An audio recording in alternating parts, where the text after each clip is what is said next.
yang melandasi untuk rumah mentari itu ada. Setiap anak itu eh, unik, berharga dan istimewa dan punya potensi.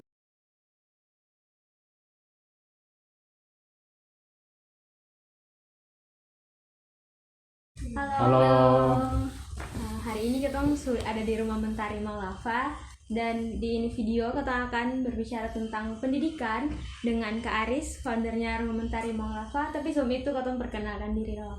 Pertama-tama perkenalkan Beta Marla, Beta Hauri, Beta Maruel. Beta Keisha, Beta Nike. Dan di sini kita ada Kak Aris dan juga para volunteer. Kak, silakan. Halo Beta, Aris Solingbara, salam kenal, salam sehat untuk semua.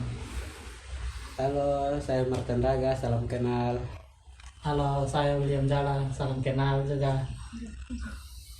Oke, baik. Berarti kita langsung di pertanyaan pertama ya. Siap, silakan. Oke, berarti coba Kakak Ari sebagai founder bisa menceritakan secara singkat sih bagaimana berdirinya komunitas ini dari sejak berdiri sampai punya volunteer yang cukup dibilang banyak. Siap.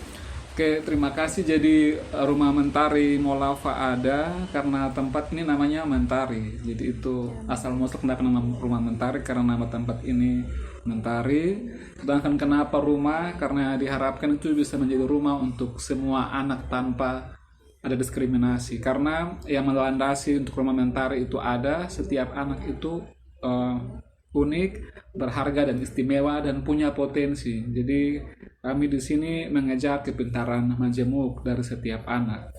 Nah, dia itu pertama kali ada ketika salah seorang anak di lingkungan Mentari itu ditemukan di hutan Gamal sekitar jam 2 siang oleh salah seorang warga yang berjualan ikan keliling, dan ditemukan dalam keadaan sudah dihipnotis, tidak bisa sadar lagi karena dalam kondisi hipnotis, lalu dibawa oleh warga itu ke rumahnya.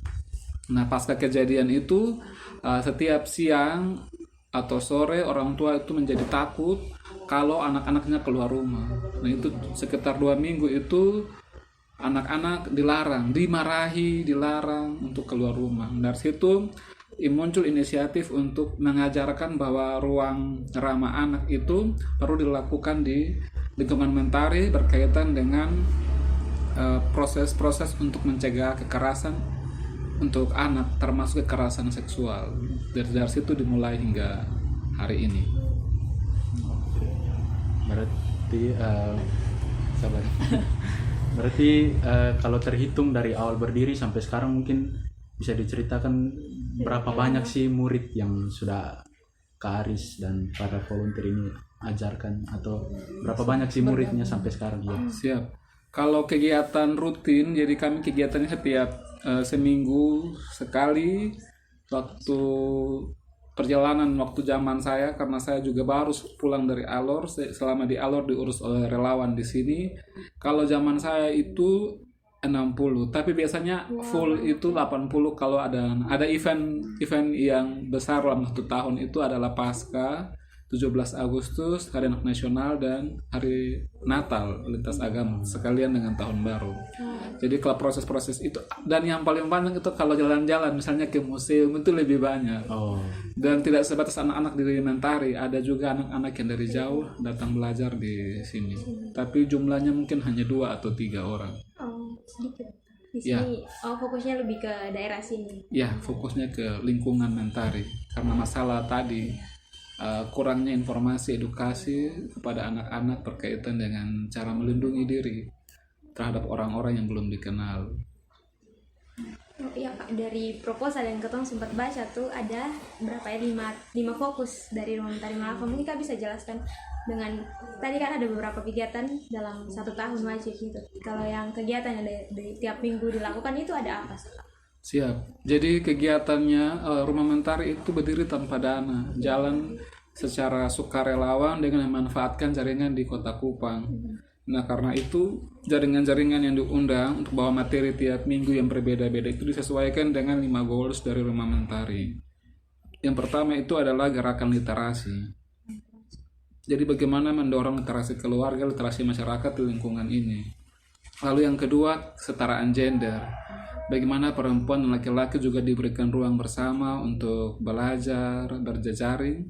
Kalau di dalam pengalaman, kalau kegiatan di sore hari, nanti orang tua sudah datang untuk kasih tahu di kami bahwa sudah sore. Jadi kalau boleh, misalnya kalau anaknya ada laki-laki dan perempuan, dia memohon kepada kami supaya anak yang perempuan itu pulang sudah, karena sudah malam, harus cuci piring, harus sapu, harus pel.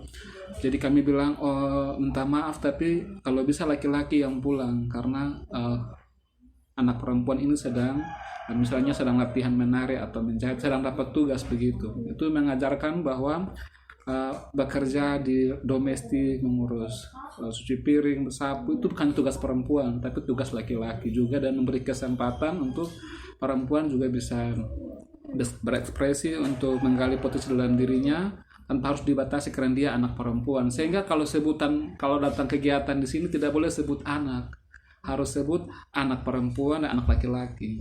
Kalau hanya sebut anak, nanti keterwakilannya hanya laki-laki yang mendominasi dalam pertemuan-pertemuan. Dan dalam spirit perjuangan untuk gerak kesetaraan gender, volunteer ketua rumah mentarinya itu juga perempuan, sekretaris, itu supaya diupayakan ada perimbangan itu.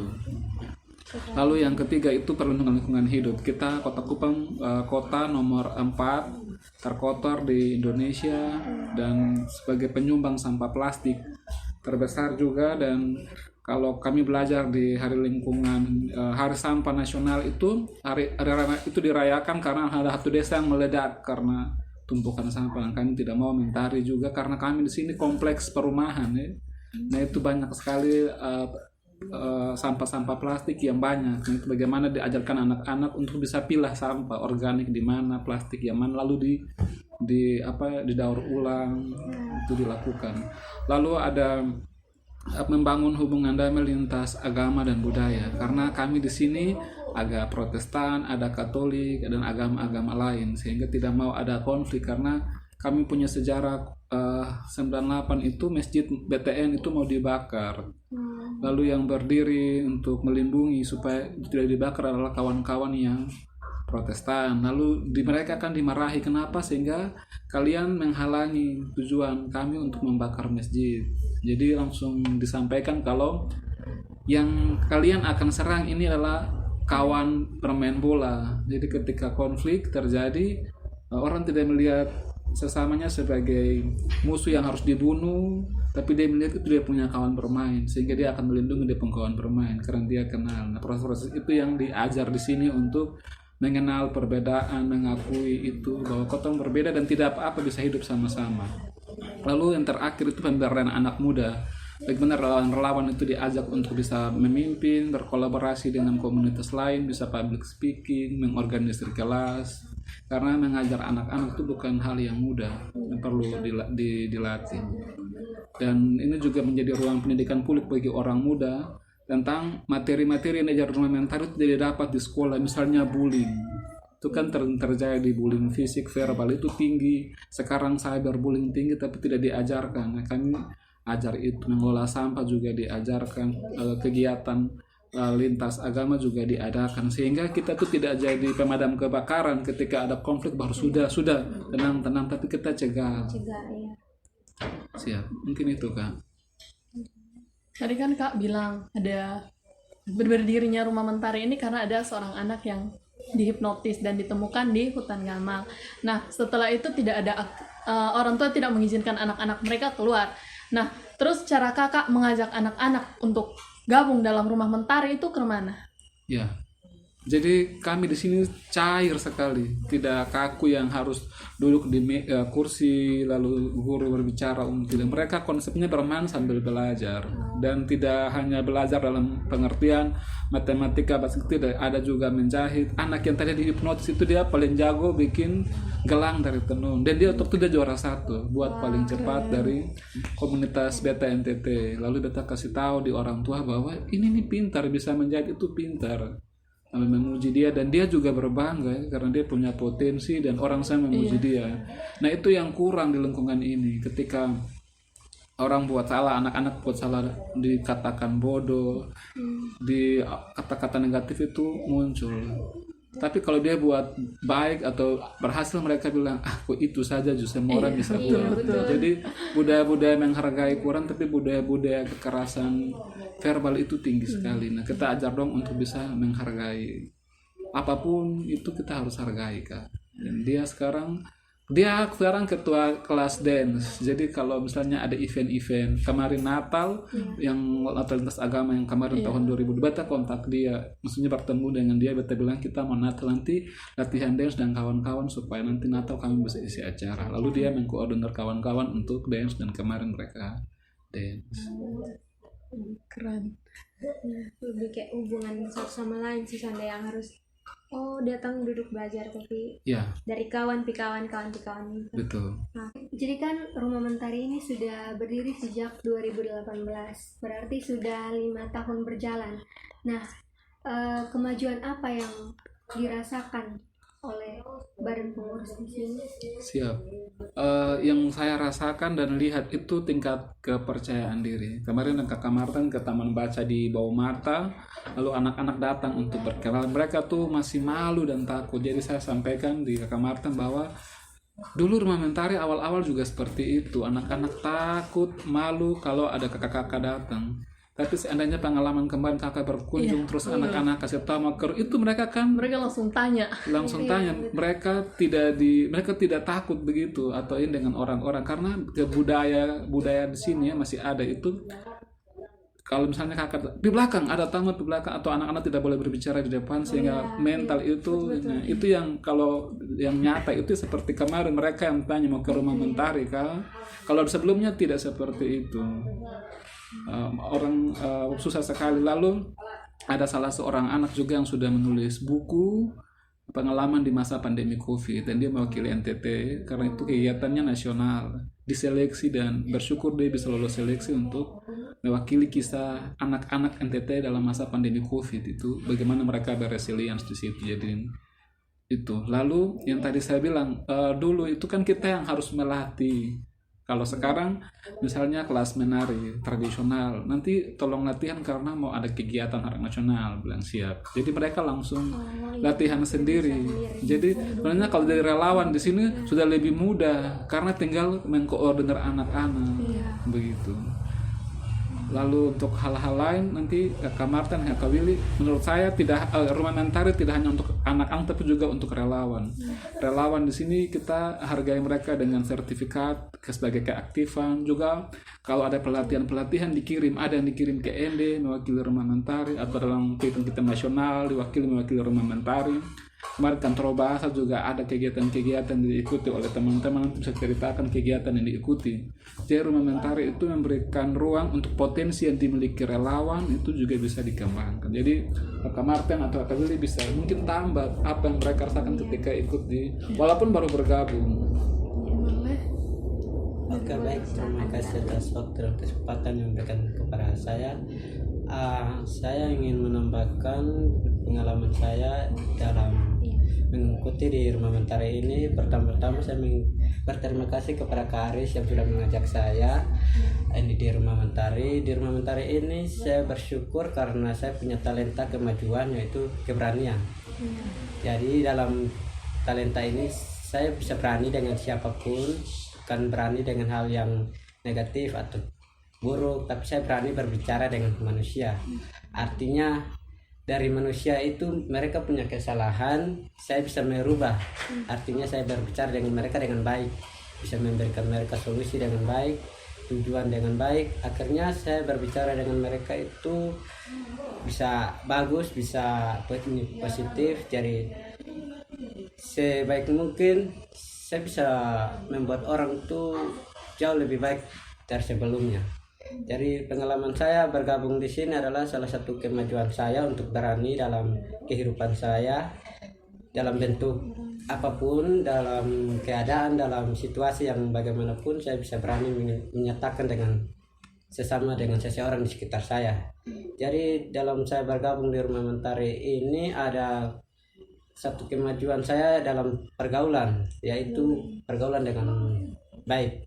Entah yang dari dulu saya bergaul dengan tidak baik itu saya sudah lupakan semuanya, saya tanamkan di sini untuk jauh lebih baik daripada yang sebelumnya. Akhirnya saya berlatih untuk memberanikan diri untuk merubah kelakuan saya. Di situ saya sudah ya kurang lebih 25% saya sudah berubah dari semenjak saya belajar dari Rumah Mentari ini. Semenjak saya bergabung di Rumah Mentari ini ada sebuah momen yang saya dapat dari Kak Aris yang sudah mengajak saya ke berbagai tempat dan saya mendapatkan nilai yang baik dari situ.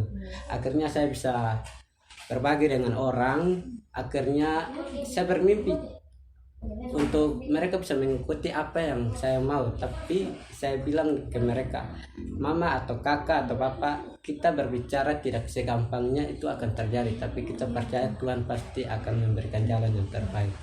Jadi dari itu saya bersyukur saya bisa memberanikan diri untuk dalam kemajuan saya, bukan dalam kemajuan saya juga, tapi dalam kemajuan kita bersama yang belajar di tempat ini. Jadi hanya itu saja mungkin dari Kak Willy bisa menambahkan. Ini kan Kak Dong ada volunteer kan di sini. Itu kemana cara merekrutnya? Apakah ada syarat-syarat tertentu atau ada waktu-waktu tertentu untuk mau rekrut volunteer begitu untuk masuk di Mentari? Kalau awal-awal itu ada, tapi sekarang ini mungkin belum. Dia lebih bersifat kalau ada kegiatan, misalnya ada menawarkan diri, kabeta mau kayak Vindi kemarin bilang. Oh iya. Dia langsung tambahkan di grup gitu. Jadi supaya dia bisa ikut kalau ada event-event dan tujuan kami itu harus kuliah. Walaupun mereka relawan orang tua, misalnya dari Alor contoh ya, ada relawan dari Alor datang untuk kuliah, fokus kuliah. Rumah Mentari itu hanya untuk hanya tahu ada kegiatan ini, ada kalau bisa ikut, kalau tidak hanya untuk dapat pengetahuan tentang urus komunitas itu seperti ini komunikasi. Nah sekarang itu waktu direkrut itu psikologi undana juga semuanya, kebanyakan psikologi undana. Dan sekarang semua skripsi, jadi tidak bisa. Kemarin Kakak Dewi ada infokan di grup akan ada pendanaan untuk komunitas sekitar 25 juta. Kalau kami membuat kegiatan, tapi itu kan lebih kebalikan pada kekompakan tim. Apakah mau dan di grup banyak yang tidak balas karena yang pertama itu mereka bergumul dengan paket data karena kebanyakan anak kos tidak ada paket data. Lalu yang kedua juga kesibukan sudah izin, sudah kasih tahu bilang kakak minta maaf soalnya akan aktif karena penelitian ini tidak selamanya di Kupang, harus pergi ke luar kota, terus pergi revisi. Lalu juga masalah di Rumah Mentari itu adalah relawan tidak dibiayai, walaupun mereka relawan tapi setidaknya harus dihargai, itu kan tidak ada. Sedangkan anak-anak kos bergumul dengan itu keuangan, bagaimana harus sehemat mungkin uang bensin datang ke sini atau mau kegiatan keluar itu mereka pikirkan pada itu dihargai Kak. Jadi untuk sekarang nanti dalam pertemuan dekat akan diajak teman-teman yang free atau yang kosong, dan tahun ini lebih pada pengoptimalisasian perpustakaan. Perpustakaan itu yang akan dibuka setiap hari, kan kegiatan hanya setiap minggu sekali. Kalau perpustakaan sudah ini setiap saat mau datang baca itu bebas. Lalu nanti pelatihannya untuk relawan yang mau. Jadi nanti tahun ini siapkan relawan anak kelas 6, SMP dan SMA supaya kalau mereka sudah lebih ditingkatkan soft skillnya, mereka yang akan jadi relawan di sini. Tetap ada perekrutan dari luar, tapi anak-anak di Mentari itu yang istilahnya lebih menjaga komunitas. Jadi penerus di sini kan. Jadi kalau untuk tahun ini dalam rencananya seperti, tapi kan harus mendengar suara dari dalam grup karena mereka kan yang berjuang sampai bisa ada. Makanya bangun komunitas itu terlalu mudah, tapi yang susah itu mempertahankannya untuk supaya dia tetap umur jalan. panjang, tetap jalan itu tuh sulit. Dan memang harus cair. Kalau terlalu kaku dia bisa stuck di jalan. Makanya kalau sekarang sifatnya cair, ya mau gabung karena sebenarnya ini harus menghargai pilihan orang. Kan kita belajar tentang menghargai manusia, menghargai juga bahwa dia memang dalam kondisi seperti itu. Apalagi kalau dia anak yatim, tinggal di kos, tidak tahu bawa motor, pakai Grab terus kan juga jadi tantangan. Makanya penting sekali pengenalan waktu di rekrutmen awal. Dan paling banyak itu korban bullying relawan. Ada 3 orang mengalami kekerasan seksual, ada laki-laki juga, dan dia sudah kasih tahu karena ada proses pengenalan tuh. Dia bilang, kakak saya tidak boleh dipegang di area paha atau ini tidak boleh. Begitu. Jadi itu tapi saya tidak bisa kasih tahu di teman-teman karena itu dia punya privasi. Tapi dia kasih tahu di saya supaya saya tahu ya begitu. Jadi sama yang tadi Kak Aris bilang di awal kalau rumah mentari ini dibangun tanpa bantuan dana. Nah, di proposal itu ada salah satu kegiatan pada masa Covid kemarin, bantu pembagian buku di masing-masing rumah tiap anak. Nah, itu bukunya itu karena ada pendapat. Maksudnya kan rumah mentari ini dibangun tanpa bantuan dana. Nah, bagaimana Kak Aris dong itu mengusahakan biar mendapat buku, biar dibagi di anak-anak? Ya. Jadi open donasi, kita akan kasih tahu di flyer rumah mentari menggunakan Instagram dan Facebook bahkan ada open donasi untuk anak-anak dan orang kasih, lalu itu yang dikasih kepada anak-anak untuk dibaca. Kalau awal-awal itu memang lebih pada kasih buku di rumah, tidak mengarahkan mereka ke perpus. Kalau mereka sudah senang, dan anak-anak tuh punya ciri khas bukunya tidak boleh terlalu tebal, harus banyak gambar dan berwarna. Itu yang paling senang di anak-anak, karena ada anak-anak yang tidak bisa membaca pun ketika dia lihat gambar dia tahu alur ceritanya. Dan menurut itu baik sekali, apalagi anak-anak di sini kan kebanyakan belum sekolah atau PAUD, tidak bisa dipaksa untuk membaca, tapi dengan menggambar itu menolong. Jadi kegiatannya lebih pada bersifat solidaritas, kerelawanan, meminta dukungan begitu. Tapi juga dipertanggungjawabkan. Misalnya kalau bukunya sudah disampai, ditanya kepada, bolehkah kita foto untuk kasih tahu bahwa sudah sampai. Nanti itunya yang kasih buku itu kami sampaikan untuk pantau di Instagram atau Facebook, mengikuti perkembangan itu. Tapi kemarin juga waktu Saroja itu perpustakaan hancur karena kena hujan. Perpustakaan itu ditaruh di ruang yang tidak terlalu jauh ke dalam supaya anak-anak bisa akses masuk, karena kami masih punya kendala tempat kan, jadi pakai rumah dari salah seorang, dan kan kalau terlalu dalam takutnya anak-anak baca buku dong buat hal-hal yang lain karena mereka aktif. Jadi taruh persis di depan dekat pintu masuk di ruang tamu.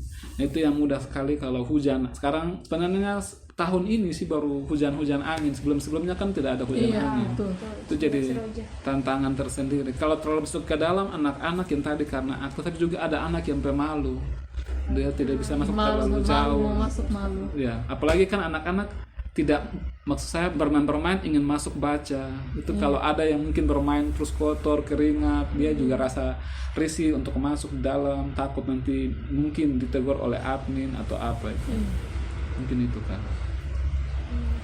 Jadi untuk target umur nih, untuk murid-murid kakak sendiri di sini, kira-kira kakak Aris sebagai founder tuh pasang target umur ke sonde, yang mana yang mau diajarkan, atau mungkin remaja juga bisa? Ya bebas, ke remaja juga bisa.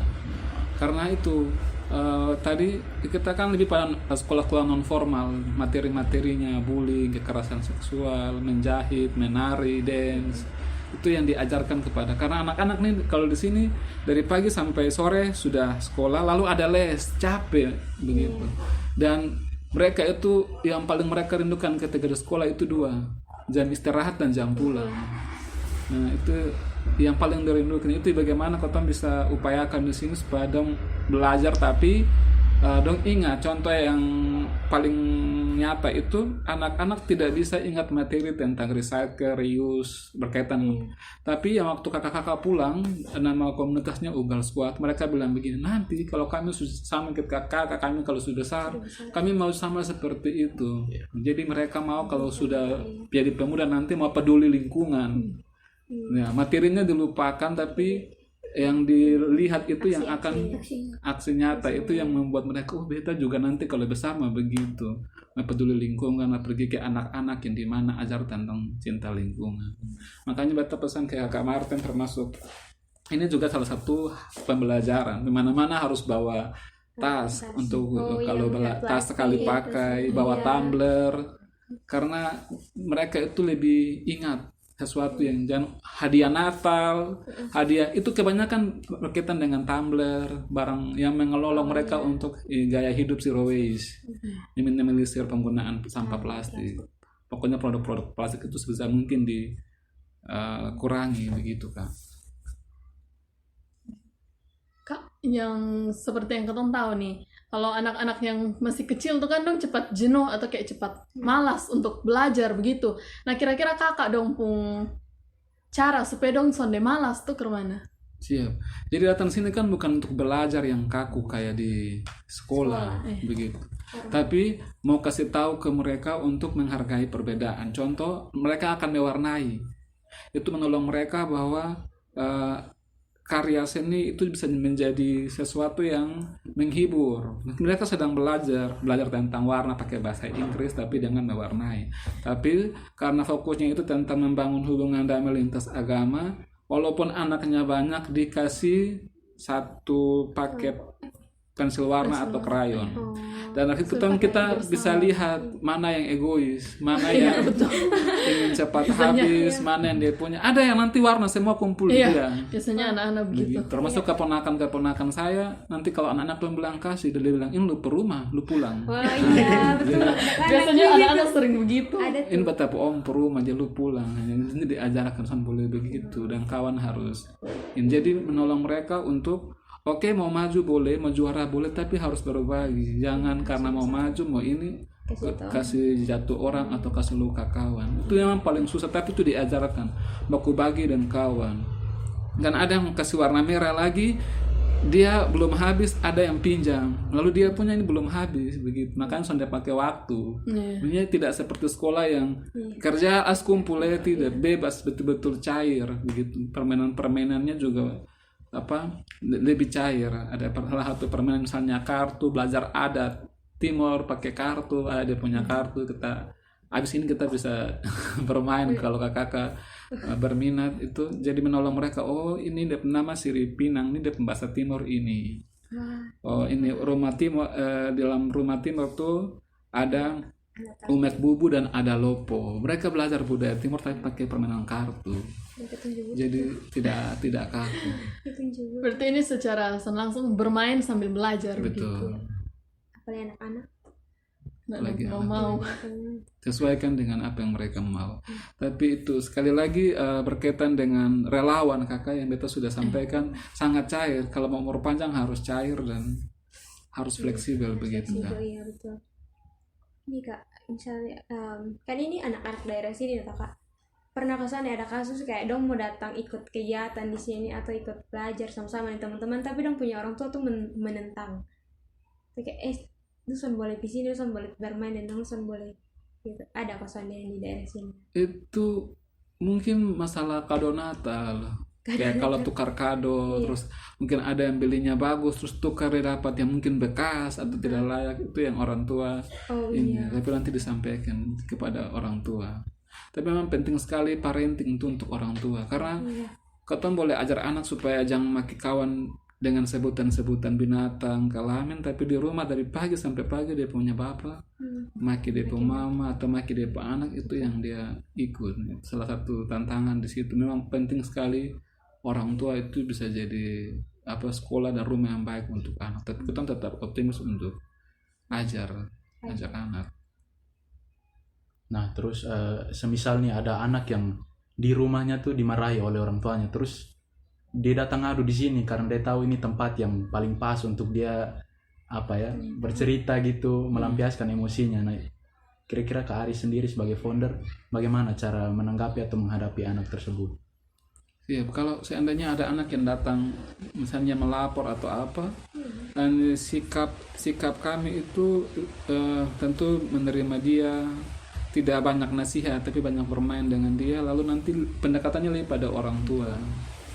Misalnya memang betul dia salah tapi mama bersyukur masih ada anak, orang lain itu tidak ada anak. Nanti dikasih contoh kayak anak-anak rumah mentari, karena mereka tuh semua unik-unik. Ada yang dia proses merekamnya itu lama sekali. Itu tuh yang sering dapat marah dari orang tua, karena orang tua mau tuh semua anak itu pintar.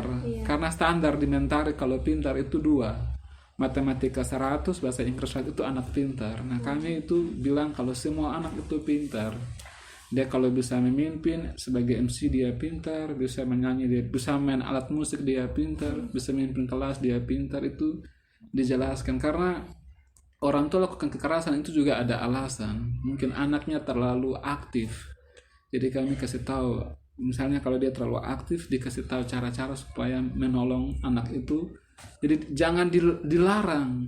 Dia akan lebih resisten. Karena kan pegang ini jangan, pegang itu jangan semua jangan. Itu kan itu susah sekali. Bermain di luar rumah juga salah. Kalau dalam kamar juga, lu ke perempuan saya dalam rumah, bermain di luar. Tapi kalau bermain di luar, so ada rumah lah kau pulang. Anak semua serba salah. Jadi itu yang harus dikasih tahu kepada orang tua. Apalagi kalau orang tua menganggap kalau dia melahirkan dan dia punya hak, betapa anak mematukan kakak mau apa, itu kita ajar supaya kalau bisa jangan. Tapi bukan langsung seperti menjadi orang tua, bukan sifatnya, tapi dijelaskan baik-baik kan. Misalnya kalau anak taruh barang salah, orang tua akan marah, kenapa taruh barang sembarang begini, begitu. Anak akan dimarahi, atau lu punya mata. Pokoknya itu bahasa kekerasan itu yang selalu muncul dalam keluarga. Ini jadi tantangan kami terbesar di sini, masih terus diperjuangkan sampai sekarang. Nah terus coba mungkin Kak Aris dan volunteer bisa menceritakan apa sih kendala-kendala yang sering terjadi atau pernah terjadi sementara kakak-kakak menjalankan program yang sudah dijalankan, dan bagaimana cara mengkoordinir agar program tersebut tetap jalan supaya mencapai keberhasilan. Siap. Mungkin sebelum itu ada kendala yang selama ini dihadapi di Mentari? Iya, dari kakak volunteer. Dari yang kakak-kakak ada? Ada kira-kira kendala apa berkaitan dengan anak-anak? Kalau dari saya sedikit yang mengenai, contohnya saya kan baru bergabung. Iya. Untuk itu saya menambahkan yang sedikit kegiatan di rumah Mentari itu baru-baru Natal. Di situ saya melihat bahwa kendala saya untuk mengatur anak-anak itu sulit. Itu sulit, termaksud yang apalagi anak kecil itu paling sulit. Jadi waktu yang Natal itu saya pernah jemput mereka dari rumah yang kecil-kecil itu bawa ke sini. Itu salah satu wujud dari saya bahwa itu adalah keamanan buat anak kecil bagi saya. Mereka tidak boleh jalan sendirian dari rumah ke sini. Jadi kalau contohnya sekarang kalau sekolah itu anak-anak selalu diantar oleh orang tua. Tapi kalau saya sendiri dalam rumah Mentari ini, kalau kita punya waktu yang contohnya seperti orang tua, kita harus mendidik anak itu juga seperti kita dididik oleh orang tua kita.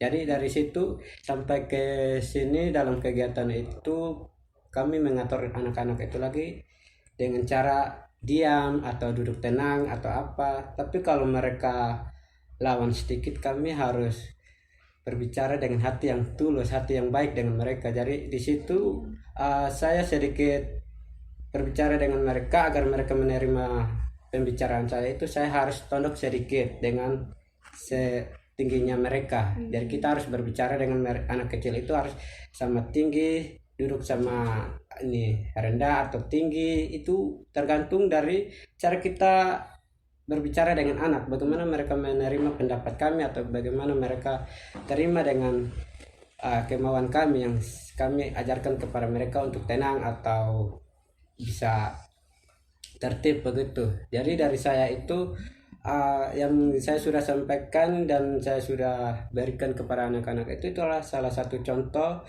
talenta bagi saya, di mana saya harus mendidik anak-anak itu seperti kami sendiri di proses oleh orang tua kami. Jadi di situ saya di sini walaupun anak muda tidak statusnya seperti orang tua, tapi di situ saya belajar bahwa pendidikan dari orang tua juga itu penting. Jadi kami sendiri sebagai anak muda itu juga harus memberikan sepenuhnya kepada anak-anak kecil. Jadi itu. Lalu impactnya sendiri untuk kakak nih, untuk Kak Ari sendiri sebagai founder nih, impactnya atau feedbacknya tuh apa gitu setelah membangun komunitas ini? Mungkin ada perubahan dari segi kehidupan atau dari bidang pekerjaan mungkin? Siap. Kalau saya pribadi merasakan bahwa anak-anak itu sudah berubah dalam artian lebih percaya diri, dan yang paling penting itu mereka sadar. Jadi contoh, mungkin mereka masih buang sampah tapi mereka tahu itu tuh salah. Itu mereka masih saling maki dan bilang, itu bully, jangan boleh. Tetap dibuat tapi ada kesadaran bahwa itu salah. Untuk proses berubah itu nanti masalah waktu berkaitan dengan ini, tapi minimal itu mereka sadar. Nah, beta sendiri juga bekerja di salah satu lembaga yang fokus di penanganan kasus kekerasan seksual pada anak. Berkaitan. Ya, jadi beta mengusahakan karena kalau dalam proses pendampingan itu kan tentu sedih kalau ada anak SD yang dihamili oleh bayi-bayi, oleh kakek-kakek, atau oleh orang terdekat, namanya incest, kekerasan dalam berkaitan dengan hubungan darah. Itu ada parenting incest, itu ayah kandung yang perkosa anak kandung, siblings incest, saudara kandung yang perkosa saudara kandungnya, atau family incest dalam relasi om, paman, kakeknya yang sendiri jadi pemerkosa. Nah, itu yang diajarkan terus di sini untuk jangan. Nah, yang kita lihat yang kurang sekarang udah pegang penis. Jadi di sini anak-anak kecil itu penisnya akan dipegang lalu ditanya obat nuno sudah besar atau belum. Itu kan kalau dilakukan setiap hari itu bagian dari kekerasan seksual begitu. Lalu jadi ajarkan kalau membuang air besar kecil tuh kalau bisa orang-orang terdekat. Itu yang betar merasa. Lalu kalau mereka bisa memimpin, misalnya kalau kegiatan-kegiatan komunitas ditawarkan relawan bisa ikut kan, nanti relawan ikut. Kalau ada hal yang mungkin mereka tidak bisa, baru saya yang wakili. Contoh kemarin kayak seleksi buku bacaan, semua tuh diinfokan ke grup, kalau ada mau pergi. Jadi semua orang tuh dikasih akses untuk tahu kalau begitu. Jadi pendidikan publik itu jalan berkaitan dengan 5 hal itu. Materi-materi di grup WA itu materi seputar ya misalnya beasiswa untuk peningkatan kapasitas relawan toh, lalu juga buku-buku berkaitan dengan 5 goals tadi. Itu mereka akan mau baca atau tidak, tapi tetap akan dikirim ke grup.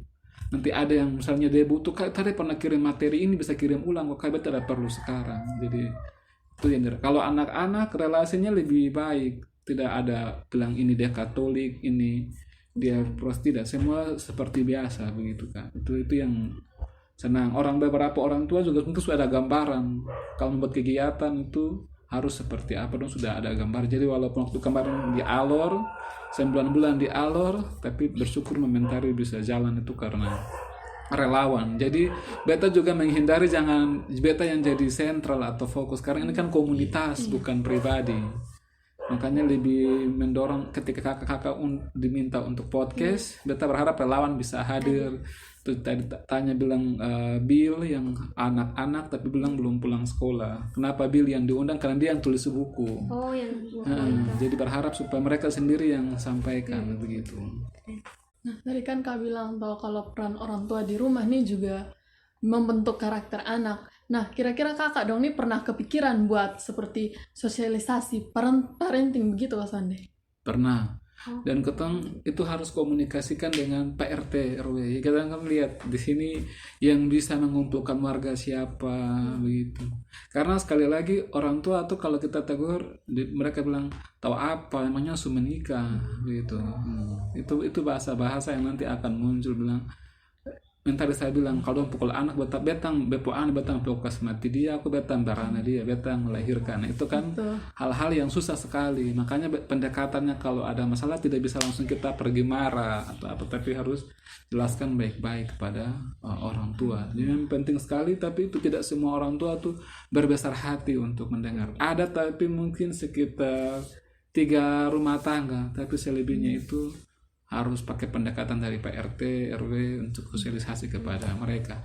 Tapi kalau mereka masuk dalam grup WA, mereka pasti baca. Jadi kalau ada orang tua masuk dalam grup WA Rumah Mentari, kan kirim tuh materi-materinya. Jadi pasti mereka baca misalnya tentang konvensi hak anak.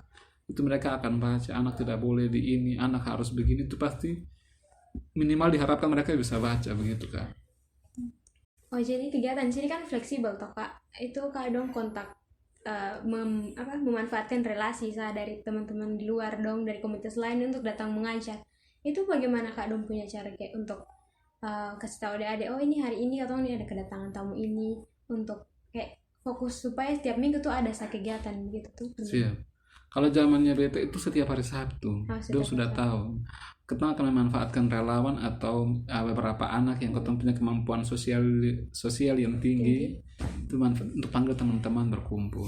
Kalau minggu lalu belajar, berarti minggu bermain saja permainan tradisional. Dengan misalnya waktu itu Walhi datang, mereka bermain pemindahkan air ke sini ke sana, lalu kasih tahu sekarang nih kondisi air nih sekarang begini, kalau minum air tuh harus kasih habis, kan biasa dia minum di gelas aqua dikasih setengah itu, jadi itu buang-buang air sebenarnya. Kalau kota NTT bergumlah kekeringan, daerah-daerah lain orang tidak ada air bersih itu susah, seperti di main game tapi nanti diajarkan mereka. Iya, sambil belajar, bermain sambil belajar. Betul.